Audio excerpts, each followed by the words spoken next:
Zehle ngomyinge o-11.1% izenzo zolwaphulo-mthetho olufana nokubulala, ukuzama ukubulala, ukubetha, ukuphanga nokuxhaphaza ngokwesondo kwiphondo lase Gauteng.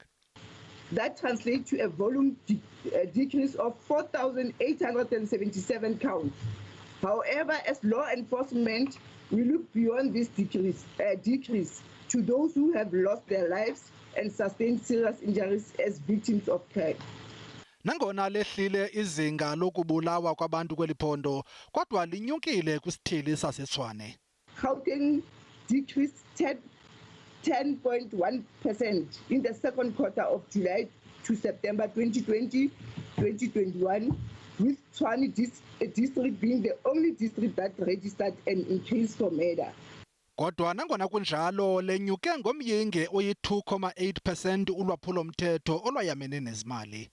During the analysis of commercial crime, the top 5 methods used by criminals were money transfers, internet, fraud and scams, ATM withdrawals, false information and false pretenses.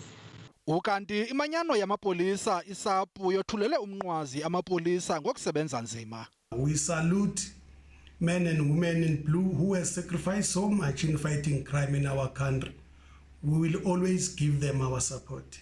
Amagosa esipolisa ephondweni athi ukumiselwa kwe-lockdown kube nefuthe elikhulu kwakukwehla koluhlu lwamatyala olwaphulo-mthetho.